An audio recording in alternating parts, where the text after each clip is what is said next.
I remember the poster freaked me out. No, it was a split shot. It was her with the flowers, and then the other shot was all red, and it said, "If you have a taste for terror, take Carrie to the prom." Mm-hmm. And I was like, no, you can't watch it. You're scared of horror movies. You're bedwetter. No. Well, you like horror movies. You know, we've talked about that. Yeah, he likes them now, but back then he wasn't allowed to watch them. I couldn't watch. No. They're coming to get you, Barbara. They're here. Here's Johnny. Supernatural, perhaps.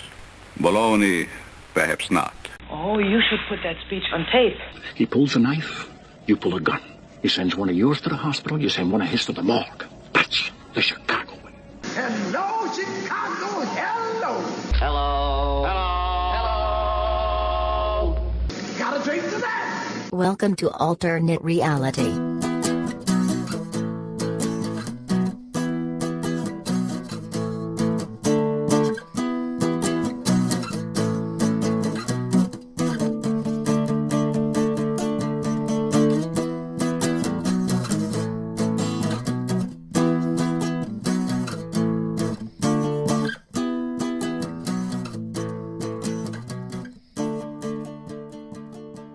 Psycho on the ABC WLS movie Saturday night movie of the week. No, after the news on Saturday nights they ran a movie. Channel 7 used to run movies. That's where all the George Papard movies ran. Oh, yeah. I saw all those. Because they bought a Universal package, and I saw all those. And there was like a month-long period where I saw a bunch of stuff week after week. I saw Hunchback of Notre Dame with Charles Lawton, Psycho, something else, I forget what it was, but they all stuck with me. The Psycho, obviously. Hunchback of Notre Dame scared the crap out of me. This was back 71, 72, just because he was so deformed. Yeah. And he was such a mess. That just scared the crap out of me. But, Psycho I saw by myself on a Saturday night because my mother went to bed and left me sit up and watch TV. I watched this. This was about 3-4 years before Saturday Night Live. No, I watched it I watched it one afternoon. Because ABC used to run movies from 3 o'clock on. Well, those all cut to hell. And I got home, and I would get home from school, and I would watch their movies. I'm going to watch this thing. I'm going to basically fight the fact that this is kind of weird and creepy. I'm going to watch this thing. So you watch Breakfast at Tiffany's and Yes. So watch Breakfast at Tiffany's and all that stuff. So I take it you grown a distaste for George Papard after a while. No, I loved George Papard. No, Why? I thought he was cool. So he's like Mannix? Nobody's like Mannix. Nobody's like Mannix. Mannix is his own person. Joe Mannix is Joe Mannix, brother. So he's like It Takes a Thief, Robert Wagner? Yeah, he was. Alexander Mundy? Oh, yeah, the coolest white guy on earth, Al Mundy. I thought that was George Papard. No. Al Mundy was the coolest white guy on earth. George Papard was a lower level cool. So he was underneath the god of cool, McQueen. Yeah. Steve McQueen for TV. Robert Wagner's Al Mundy was the king. Right. Was it. Right. Well, Papard was a movie star. Papard was a movie star, but Papard did a lot of Universal films because he was under contract. Yeah. He did one film. He did. Paul Williams, the musician, was the villain. He's playing a psycho guy. Ooh, and he was actually good at it. What, Phantom of the Amusement Park? No. It was some. He was some crazy guy, and Papard's job was to stop him from doing what he was doing, and it was pretty good. That sounds like a Banachek episode. No, it wasn't a Banachek episode. Yeah, and I love Banachek. I thought that was great. Polish Proverbs. Christine Belfort. I had a crush on Christine Belfort. Hey folks, Comic Book Man here. Welcome to the Alternate Reality with guest star George Papard today. It's an all George Papard episode of the Alternate Reality, and of course James Coburn. James Coburn Was also always cool. Always cool. Sexy man too. And we're coming. You can stop doing that, Rod. Not that there's anything wrong Rod, with that. Welcome to radio. Okay, nobody can see you. Anyways, Comic Book Man here. We're coming to you from Alternate Reality, located at the intersection of 111th and Kedzie, beautiful downtown Mount Greenwood. Alternate Reality, where all new comics are always 15% off every day for everyone. This is the Alternate Reality, our weekly podcast, semi-weekly. I get up. I was talking to JR about this the other day because JR will be on the show at the end of this episode with a review. Not quite sure what it'll be right now at this time, but he wants to do a review every week. So JR should have a review at the end of this episode. It's a Jane Fonda film. Stay tuned. We'll see what it is. But I was telling him I get 3 a month up. That's about my average. I can't get them up every week, but I get like 3 of them up a month. So I usually wind up skipping a week. That's just the way it works. And the reason for that is I've got the order. The order usually takes up a whole weekend, which is going to be this weekend. Got to do it. but the order usually takes the weekend, so I lose a weekend because of that. But anyway, we're coming to you, like I said, from Alternate Reality, and today we're going to talk about, diversity in comics. Diversity in comics. We were kicking around ideas about a week and a half, 2 weeks ago, and I said, we don't talk politics on this show. No, we don't. Because I don't want to talk politics on this show. But what we do talk a specific type of politics, and that's wrestling politics, or movie politics, or comic book politics. And by that I mean the politics of the WWE, backstage, Triple H and Stephanie and Vince, and who gets pushed and who doesn't get pushed. That politics. Or with movies. Why do Warner Brothers movies tend to bomb? Why do Marvel movies tend to succeed? What is the mechanics behind those two companies that causes one? And on paper, you would think they both would succeed. You'd think. Warner's has been making movies since the 20s. Okay, this is nothing new to them. No. But the Marvel people just started making movies like 10, 12 years ago. 10 years ago. Warner's been making movies since the 20s, but they can't figure out the secret sauce to getting DC movies done. But what are the politics that go on backstage to make that happen? And with comic books, what's going on at Marvel, what's going on with DC? Marvel has its own set of politics. DC has its own set of politics. Why is it that nobody buys DC comics, even though they only charge $2.99 for the damn books? But people go, I'm not. But people happily shovel over $3.99 to $4.99 for Marvel books. Well, that has a lot to do with what's going on backstage that you never see. Joe Quesada was running the company. He ran that company like a machine. Okay, event after event after event after event, and they made a ton of money off of it. DC has a much harder time doing that. But that's the type of politics that we deal in. What we don't deal in is conservative, liberal, Democrat, Republican, who's president, who's not president, this president's better than the last president. Not that we all don't have our own opinions, Look at my which Facebook we page. do, which we do, but this is not the place for them. Right. But one of the ideas that I was kicking around was, there's an awful lot of talk on there on social media about SJWs. Mark Waid specifically. Social justice warriors. And we have not really talked anything at all about that on this show. And I think that it's gotten to the point where we need to at least address it on some level. Now, the one thing I don't want to do in this episode is I don't want to come down on either side, which I know some of you who are listening for Firebrand right now are going to be clicking off right away, but I am not looking to alienate people with this show. But at the same time, it's out there, and we probably ought to address it and talk about it. So we're going to tiptoe our way around this episode, and we're going to see what we can do with it. And what is it that you want to talk about with this, Bo? And you, Rod? I've been on vacation for the past couple of weeks, so I've spent a lot of time goofing around on a computer and being on social media and Facebook. And Mark Waid and a couple other creators were talking about a specific person. Yeah. And a book that this specific person was working on. And this is what brought it to your attention? This is what brought it to my attention. It's called Comicsgate. There was a thing before called Gamersgate. That was gamers going after women who worked on the games or wrote articles about the games saying, you're a woman, you have no right to write about this. What the heck do you know? By the way, I think you're ugly, and you shouldn't be going out with a man, and why are you still doing this? Yeah. And that drifted into Comicsgate, because one of the guys who's part of Gamersgate is the guy who's been pushing the Comicsgate thing. Richard Meyer has Diversity in Comics is a website. It's also a YouTube channel. It started over milkshakes shared by Marvel female staffers after the death of Flo Steinberg. They went there to have milkshakes. They posted pictures of it on Twitter. And all of a sudden, all the people at this thing started becoming attacked on social media as either being, well, you're women, what the hell do you know? Are you gay? Okay. Yeah, before you get too much farther, backtrack a little bit. Flo Steinberg was one of the original folks in the Marvel bullpen. Original Stan and Jack were back there. Flo Steinberg was one of the people that kept that engine running quite well. Yeah. Everything went through Flo Steinberg, and everything that came out of Marvel was filtered through her. Now, Flo Steinberg never wrote or drew anything, but she was one of the people who kept the wheels turning. And she was made sure that the books got out on time. So she was like the traffic cop. Yeah, the traffic cop. She was the traffic cop, and she was also one of the first females to work in an editorial position at any comic company. So when she passed, everyone who'd ever worked for Marvel was like, man, we really loved her. Because I never heard anything bad about her on social media anywhere. She was apparently a wonderfully nice woman, friendly to everyone, helpful to everyone. If you came to her with a problem, she fixed it. If there were issues between her and between you and some other creator, she basically smoothed that over and got everything going. So she was someone who was revered at Marvel. And so these people who worked at Marvel, they wanted to go out afterwards and they wanted to celebrate her life. And then all hell broke loose. It just went crazy. Heather Antos is one of the people. She took a selfie and she was called a fake geek girl. And the first time I'd ever heard the term social justice warrior, which, by the way, I think is total crap. Hockey. It's horse hockey. There we go. Well, the first time I heard SJW, I have a customer who comes in here. And he always comes in with his phone in his hand reading something that has to do with this. And he started babbling about SJWs. SJW.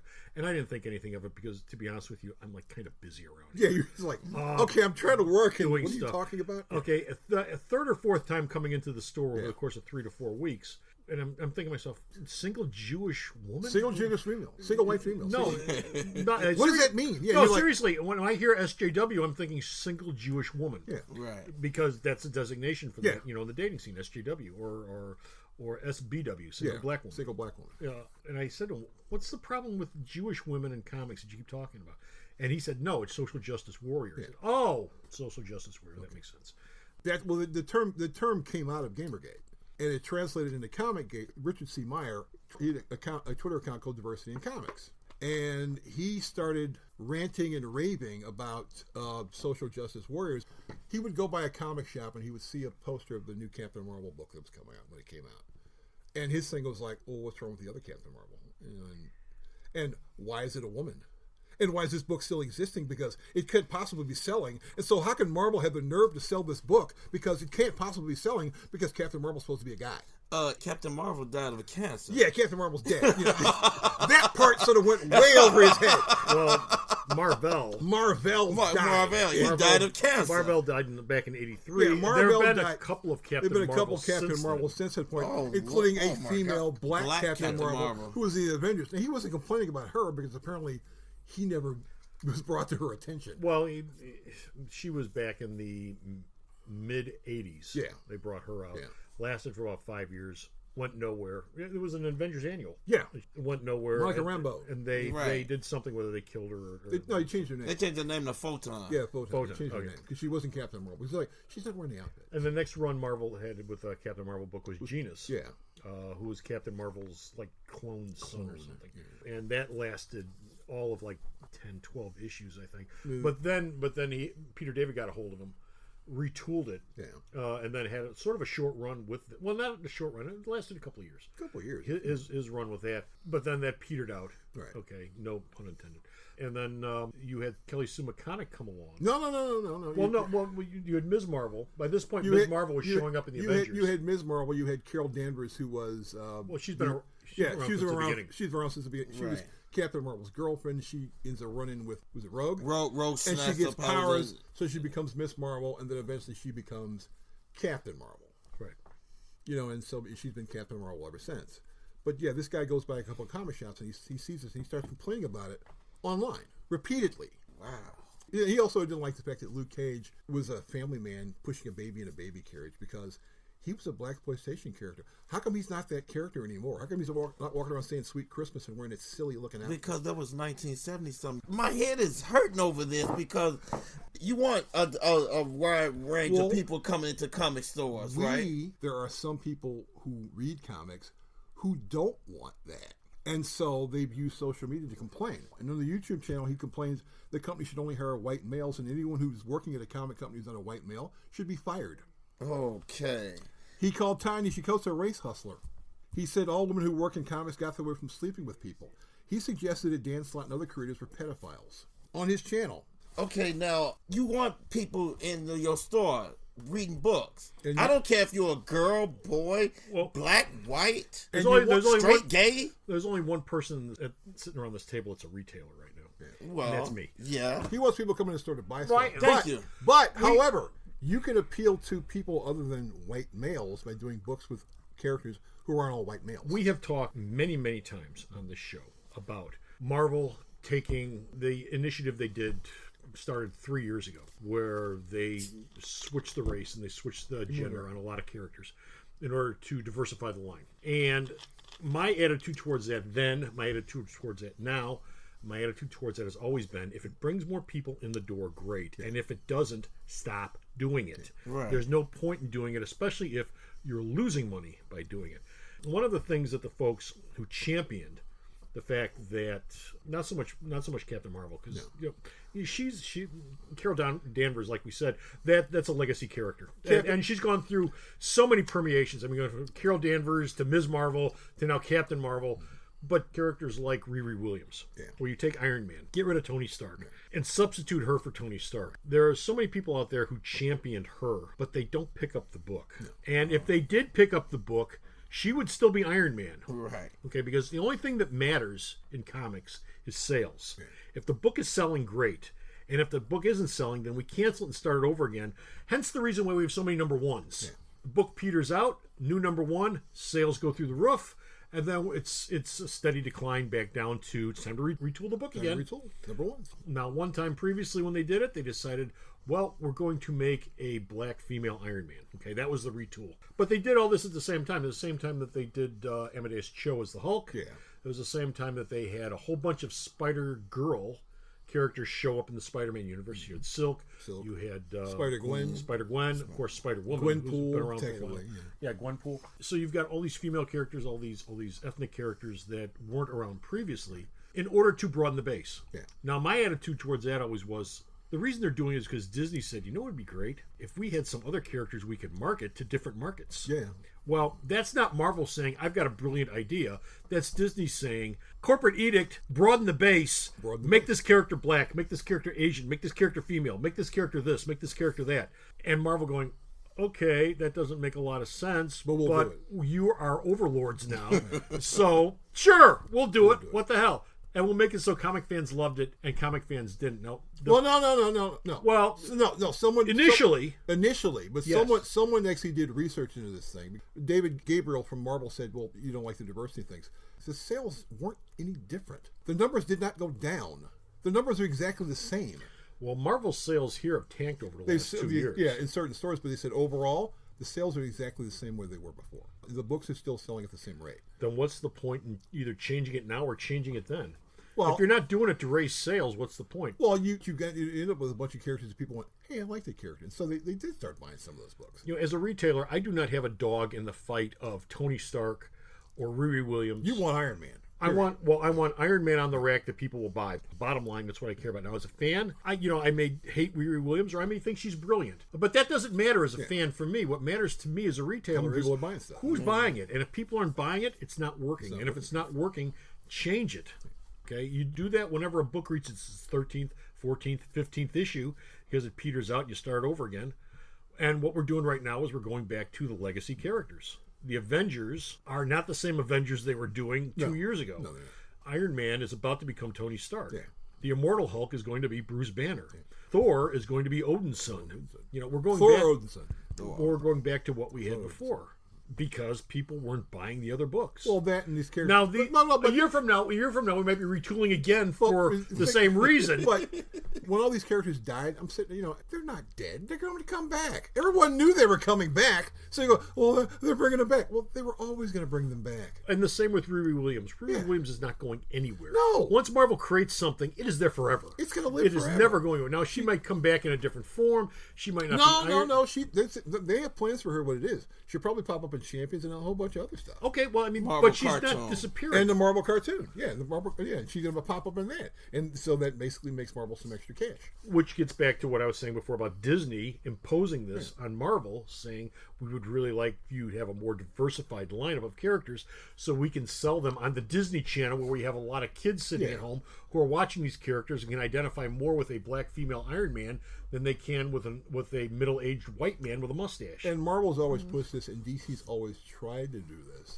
Except in their end, it never really worked. No, DC's done this, and it's worked. DC tackled this 10 years ago, starting around the time of Countdown. That's when they started doing stuff like changing up Blue Beetle to an Hispanic kid, changing up the Question to a Hispanic female, bringing in a lesbian Batwoman, making the Spectre black instead of Christmas Attic instead of Jim Corrigan. They did it with all the B characters. Yeah.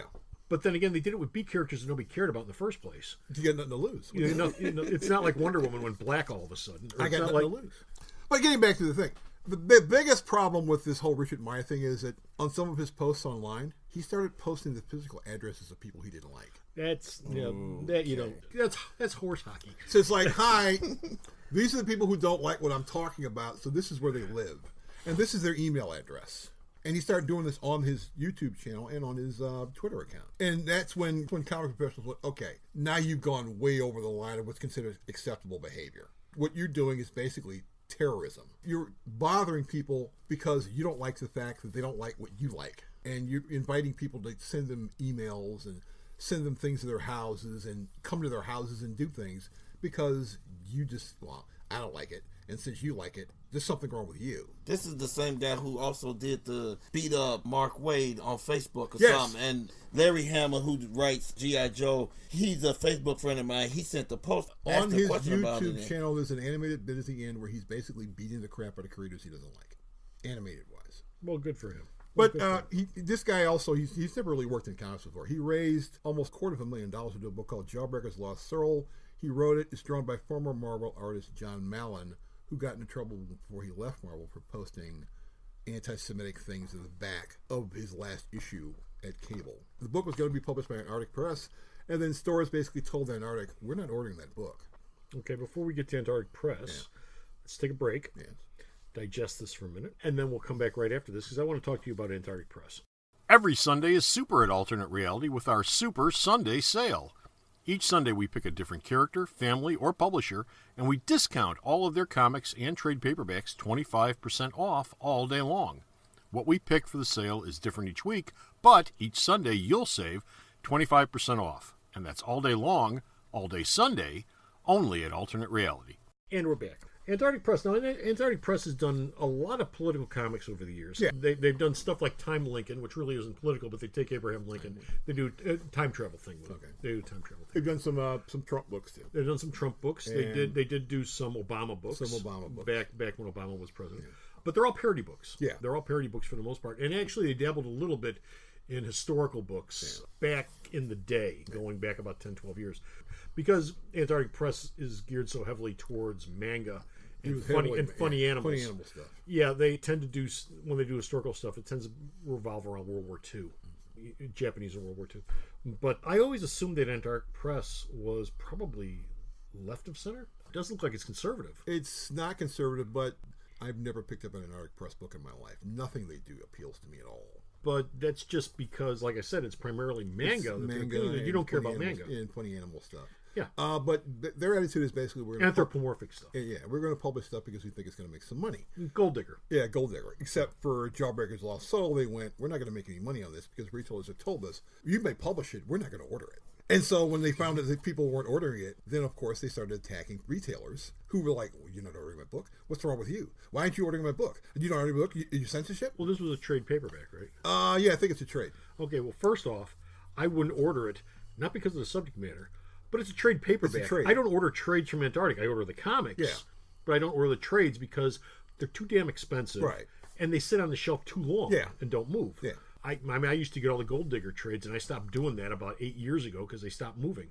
But they still make them. They were taking, they're still out there. You know, as far as something like this Jawbreakers thing goes, I can tell you right now, if I go through the previous catalog, I see it's $12.99. It's a trade paperback. No, I'm not going to order it. And for people, you're like, who are these people who are working on this book? I'm not ordering this thing. Now, if it's a 4-issue miniseries and each one's $3.99 each, I'd probably carry it at the store. It's different. But here's the thing: I don't order based on politics. I really don't. No one does. No, and if you're a retailer and if you're ordering something because something offends you, get out of retail. You don't belong in retail in the first place. You order books because you think they're going to sell. Now, one of the points that Meyer was making is, well, why can't we just go into the retailer and ask them to order one copy of this book? Okay, you can do that. And Mark Waid pops up on Facebook and goes, hi, I used to run a comic book shop. Here's why you don't do this. Why not? You order the book. Yeah. Okay. I have to make you prepay for a comic book. Right. Which you don't pick up. No, you're prepaying for it, so who cares? Well, you prepay it, no one cares, but you won't pick it up, and it's sitting here taking up space. Okay, and I got to do my paperwork every month about this book that I bought that no one's picked up yet. No, you institute a rule. You got 30 days to pick it up. If you don't pick it up within 30 days, it reverts back to the store. 30 days is a month. If you can't get off your butt and pick up the book. Yeah, you got a month. Now, I do pre-orders for folks all the time. Yeah, but you do pre-orders for statues and stuff like that. But I'll do it for anything. I'll do it for anything. For a single comic issue? Well, I've done it for a single comic just because people tend to get annoying about it. Yeah. And it's like, okay, let me get you out the door. And yes, you can pre-order one comic. And, at some point it gets ludicrous enough where you just want to make a show out of it. Yeah. Fine, let's pre-order one $3.99 comic. Yeah. Okay, I need $3.39 from you because you're pre-ordering it. This book will be in 4 months. Right. I will call you in 4 months to pick up your $3.39 comic book because it's so damn important to you. And then when I call you, you'll have 30 days to come down here and pick up your $3.39 comic book. Okay, because this is like the most important thing in the world to you right now. So yes, we'll go through this whole song and dance about your $3.39 comic book. But if you want to do that, then fine. Usually what I tell people is, I'll have it coming in. I publish my shipping schedule every week, and I send out a newsletter. Why don't you sign up for the newsletter? That way when it comes in, you can check the list. Hey, it came in. Come down, pick it up. And as a matter of fact, you can email me off the list and say, hi, could you hold a copy of this for me? Sure, not a problem. I can hold a copy of it for you. But yeah, most of the stuff I do pre-orders for are trade paperbacks and collectibles and collectibles and stuff. Yeah. But I've got the same thing with that. You got 30 days to pick the thing up. If you don't pick it up in 30, and I call you. Yeah. I call you. Hi, come pick up your stuff. It comes in. One of the things I do on Tuesdays is book is here. The pre-orders are here. I call everybody. Hi, this is Alternate Reality calling. You pre-ordered a copy of whatever book. I just letting you know that it's here. You can pick it up at any time. If you need to give me a call, number 773-881-4376. Give me a call. Otherwise, I'll see you soon. And after about a month of it sitting there, I give them another call back. Hi, you might have forgotten about this. It's time for you to pick up this book. And after that, I give another couple of weeks, and it's like, well, you don't care anymore. Yeah. And I put it back on the shelf. And I mark on the paperwork. Never showed up for it. That's the end of that. Well, and Wade's point was, do you want me to buy a single pre-order book of an independent book, which really has no actual ship date? Yeah. Yeah. Which means I don't know when this thing's going to show up. Okay, look, Mark Wade, you might have worked at a comic book store. You might have run a comic book store. He ran a comic book store. I've been doing this 40 years. Yeah, if that's what it comes down to, this is an independent book that you want to pre-order that's got a $3.99 cover price, which I'm going to give you 15% off, which means it's $3.39, and the ship date on it is TBA. Yeah. Okay? It'll come in whenever. You want to come and call me every week about it? That's fine, but it's got a TBA ship date on it. I got no control over that. Right. Call the publisher. And Wade's attitude is, I don't need that kind of hassle. Well, no, nobody does, but you know what? That's part of what you sign on for. Once upon a time, there used to be a store down the street from where I'm at right now. They couldn't be bothered with the hassle of cleaning up their racks on a regular basis. That is part of what you sign on for. You have a store, you give a damn about your store. It means you order stuff for people that want to get it, and sometimes you get people in that mess up your racks, and you got to go out on the floor and clean up the racks. That's part of running a store. Otherwise, go get a job at a butcher shop somewhere and cut meat all day. I mean, well, there are choices in life. Yeah. Well, but his point was that a retailer is not responsible for ordering a book just because you want it.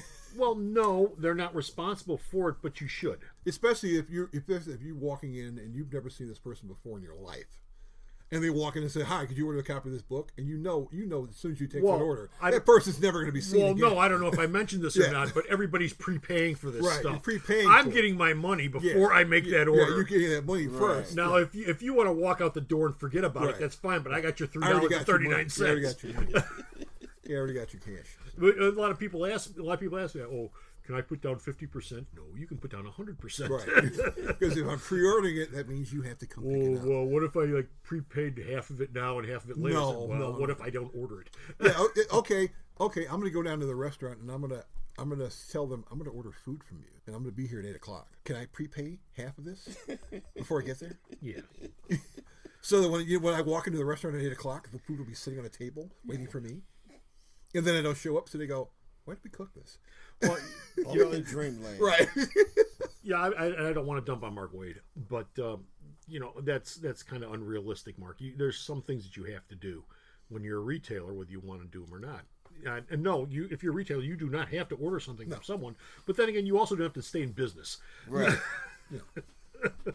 There are many choices you can make. No, but there were a bunch of comic shop owners who also responded to the post saying, "Yeah, we tend not to order single copies of independent books or any book for a special order for one book."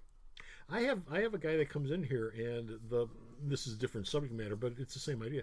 He orders 1 or 2 copies of some of the Boundless books. Yeah. Okay, some of the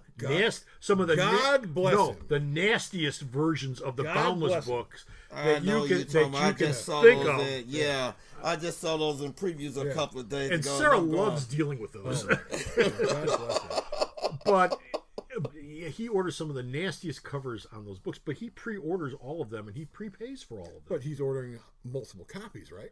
No, he's ordering 1 copy. Yeah, but how of 1 copy of all the Boundless books? No, not all of them. No, he's ordering 1 copy of the adult extreme cover and 1 copy of the adult nude extreme cover, which are 2 different covers. Right, but he's ordering more than 1 copy. He's ordering multiple copies. Well, 1 or 2 copies. 1 or 2 copies. Is he subscribed to anything else? No.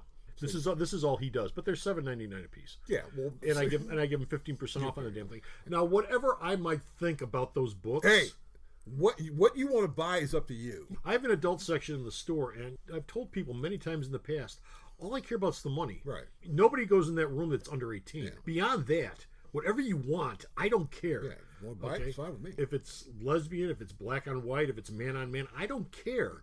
All I care about is you're over 18 and you're buying it. Yeah, you're buying it. That's all I care about. That's all it matters. That sure makes you a capitalist. It makes you a realist. That's being a retailer. Yeah. Well, and then Meyer, he accused Mark Waid of calling Antarctic and basically muscling him out of publishing the book.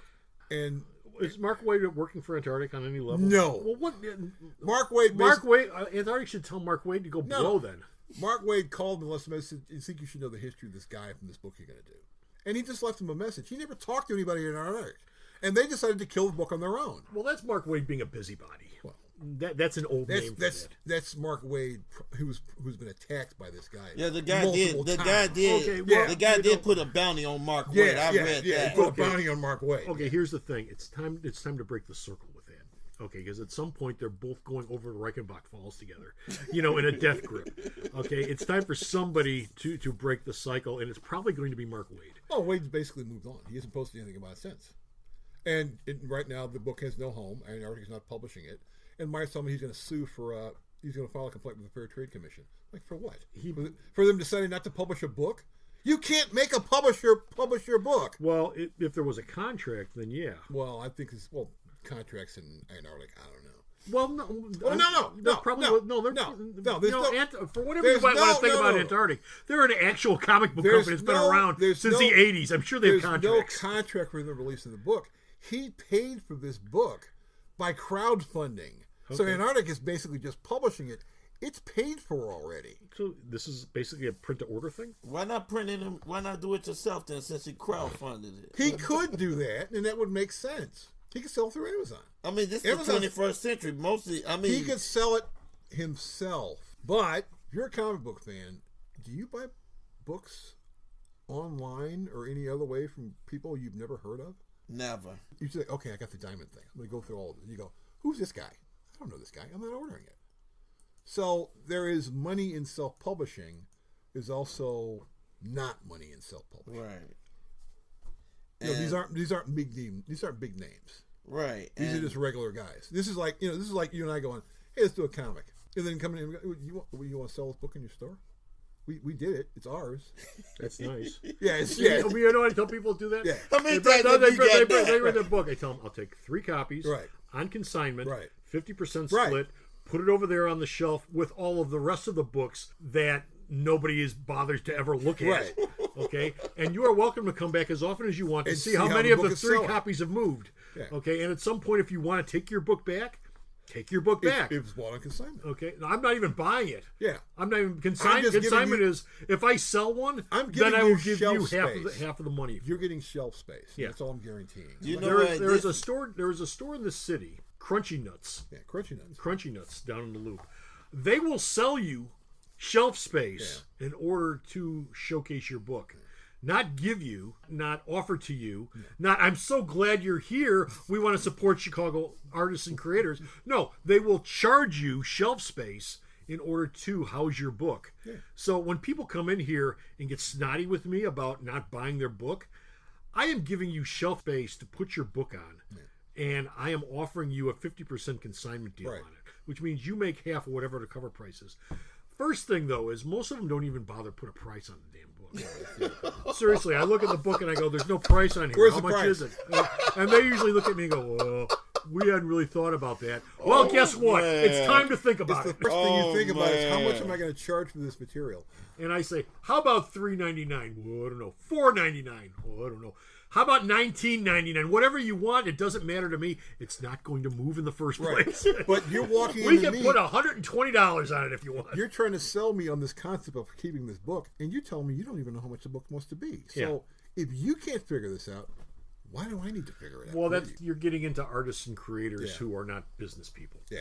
So I usually look at it and go, tell you what, how about if I put $4.99 on here and I peel off 3 $4.99 stickers, stick them on the back of the book, go, here you go. Now they're priced. Okay, we put them on the shelf. And it's the shelf of the living dead. Nothing ever moves off of there. Nothing ever gets bought off of there. But, if you need to feel good about yourself, I have a spot for you. There are a bunch of people I know on Facebook who are doing books, and I never see them on any racks. But every time they post, we're working on this book, we're working on this book, we're working on this book. I never see the books anywhere. I always tell people, because every once in a while I get people in who haven't started anything yet. I'm thinking about doing a comic. How can I get it in your shop? Will you carry it? And I tell them no, but what I will do is if it's in the previews catalog, chances are pretty good I will probably order it because it's in the previews catalog. If you're in the previews catalog, you've been through a vetting process. Right. And the vetting process is the packet that Diamond will send you that says what you have to hit in order to get this in the catalog. It has to be so many issues. You have to have so many issues done before we'll carry it. It has to have X amount of cover price. It has to be in color, not black and white. There's all sorts of hurdles that you have to jump before you ever get there. And you know what that does? That weeds out all the people who are just pounding their head against the wishers. That's you know that's what? separating the prospect from the suspect. No, you know what this is? This dichotomy is exactly with music. This is what happens when musicians do the same thing. I'm paying all this money for a studio. I got these songs here. Put it in the store for me. Okay, I put it in the store. How much you gonna charge for the CD? You don't have a price? Okay, how about I put $20 on there? Okay. Never gonna sell. Okay, you're gonna be in the back of the last section of this CD rack right here, and I'm gonna tell you right now, we're not going to promote it because, for one thing, it's just a blank CD with your name on it. Yeah, there's no art. There's no artwork on it. It's a blank CD. There's no cover art. There's no cover art. It's a CD. And people going to look at it and go, oh, someone left the CD in here. Right.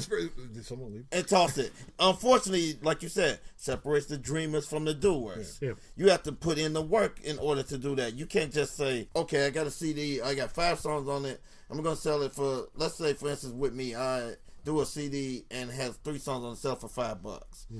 I'm already doing artwork on it and have the whole name of the band and everything on the website and everything on it. $5. Now I could go to let's say record store, Reckless Records, and have 5 of them now, and they'll say, yeah, okay, well, we'll see what we can do for that. Now it's going to be 2 or 3 weeks. I go back there. So how did CD go? Didn't sell. Didn't sell. Take it back. Okay. Yeah, it didn't sell. It's like a loss with it, but it's like a learning process. Well, like I said, previews is a vetting process. The record industry, they should have some sort of vetting process. Well, they don't now because you order out of a catalog. Right, right. They don't now because the thing collapsed on itself. But previews does that where you basically go, okay, you got to have X amount of books. So how many issues is this? Limited series. Okay, limited series. So okay, so is it 3 issues? Is it 3 issues, 5 issues, 10 6? issues?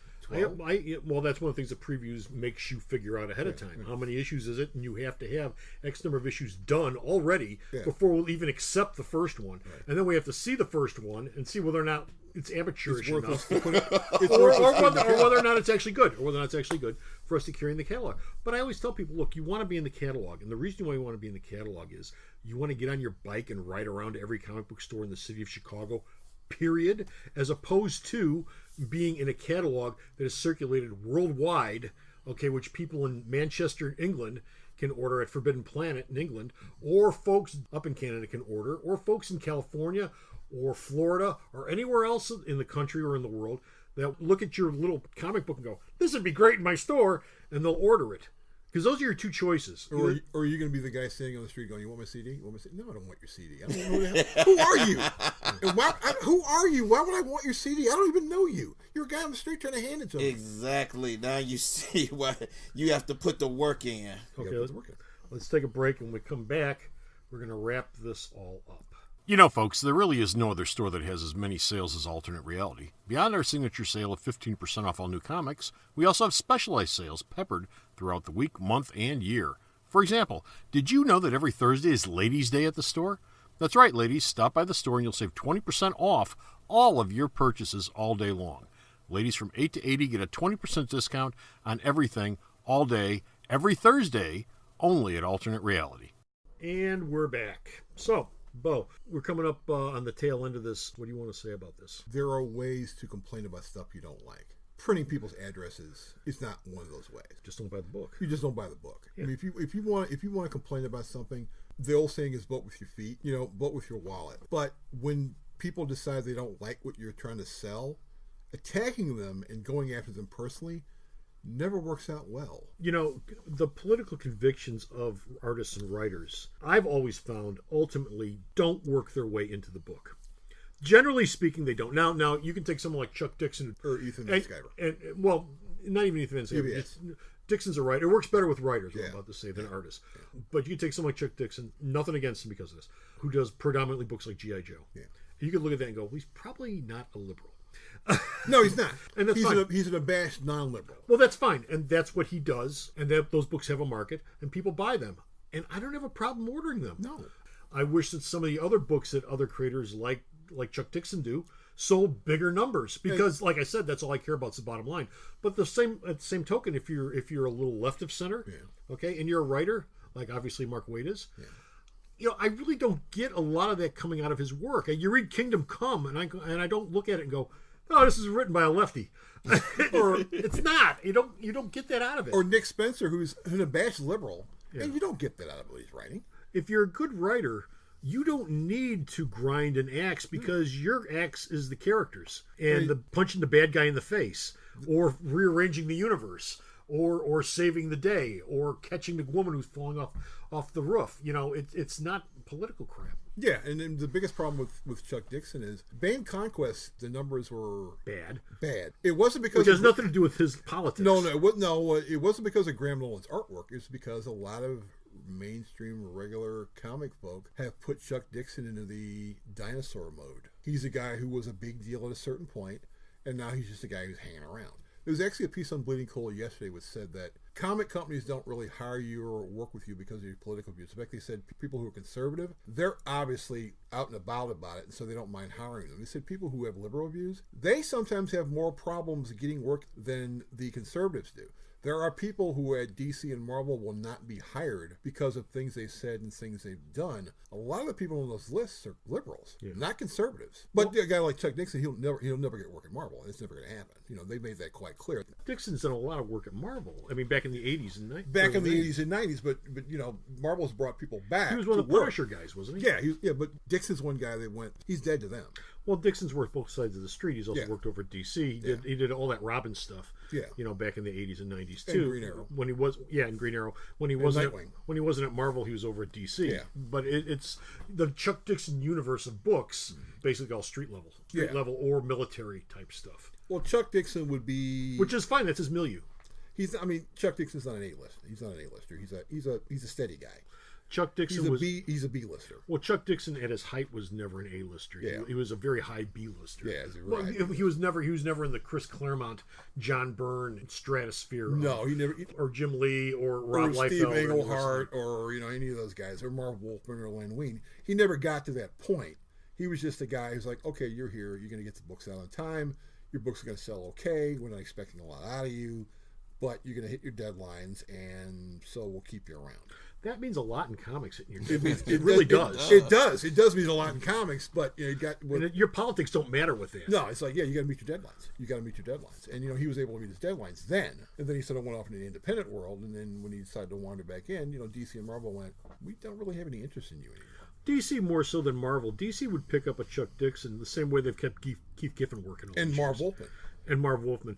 Marv Wolfman has made quite a little cottage industry out of Injustice. Yeah. Okay, which is a video game adaptation comic, which doesn't sell huge numbers, but it is incredibly consistent. Yeah. I sell the same number of Injustice, and we're up to like volume 7 now, I think. Yeah. I've sold the same number of 12 to 24 issue, runs of Injustice for the last 5 or 6 runs on that thing. The first run was started off much bigger, then it dropped off, but it plateaued off, but it stayed at the same level it's at right now. Oh, you got the 12-issue Raven thing, which is 12 issues for God knows the reason.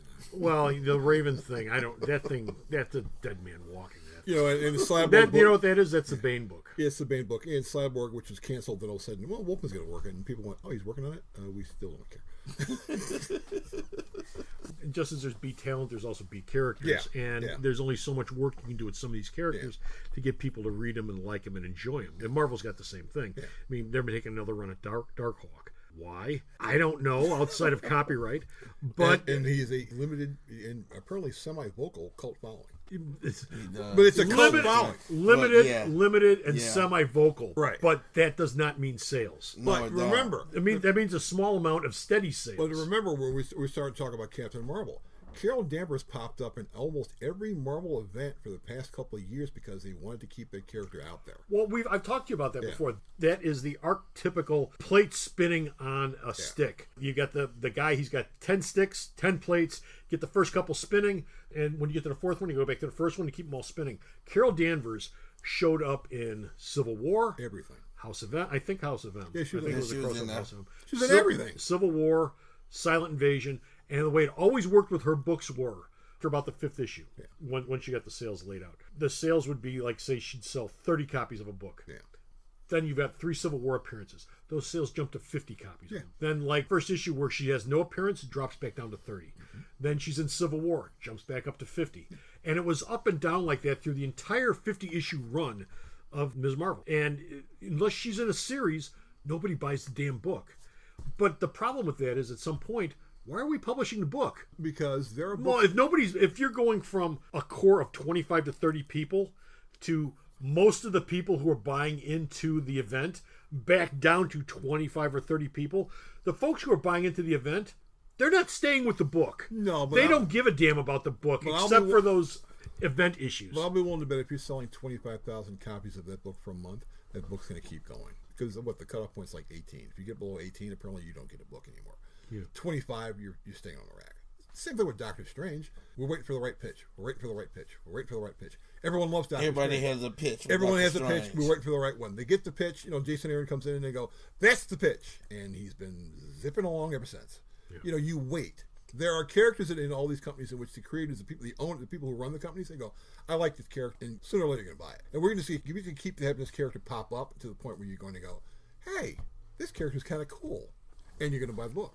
Okay. What do you say about that? 2 minutes? 2 minutes to be brilliant and profound. Go.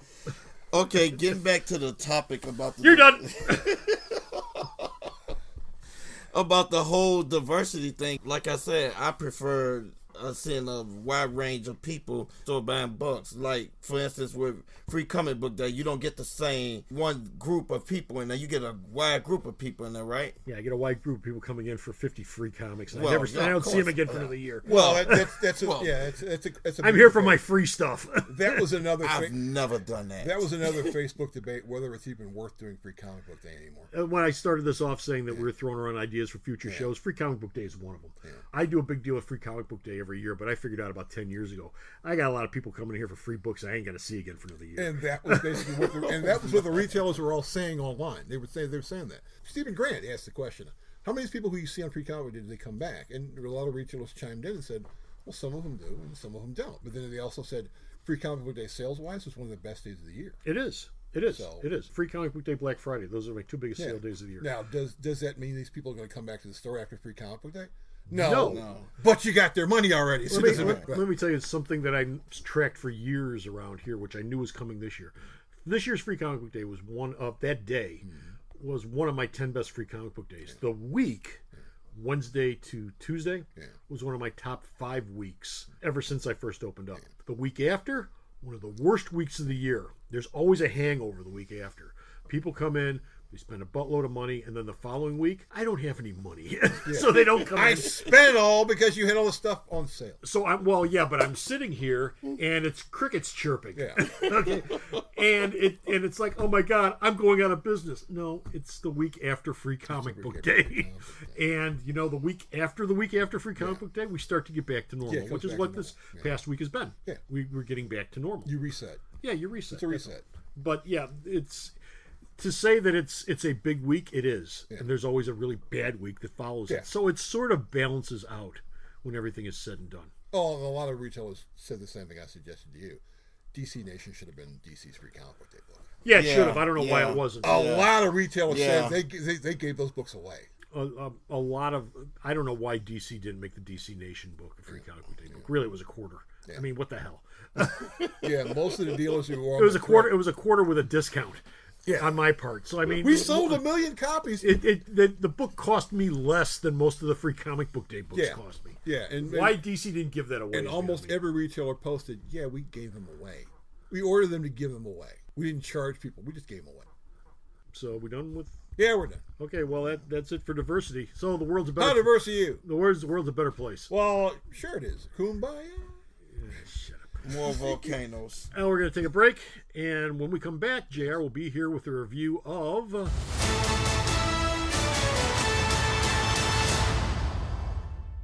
Located at the intersection of 111th and Kedzie in the heart of beautiful downtown Mount Greenwood, Alternate Reality is the only brick-and-mortar store that discounts all new comics 15% off every day for everyone, and that's been since 1994. And all brand new first issues are discounted at 25% off every new Comic Wednesday. So stop on down and save some money. And we're back.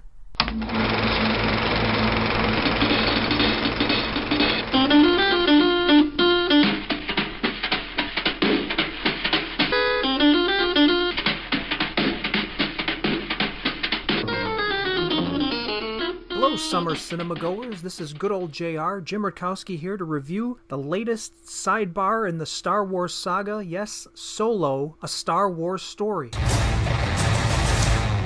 What do you think? Well, what do you know? You got a line on a ship? Yeah, I know a guy. He's the best smuggler around. I heard a story about you. I was wondering if it's true. Everything you've heard about me is true.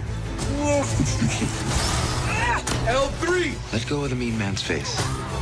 Who are these guys? If you come with us, you're in this life for good. You might want to buckle up, baby. I saw Star Wars on its initial release during the summer of '77 when I was a mere lad of 16, so do the math, kids.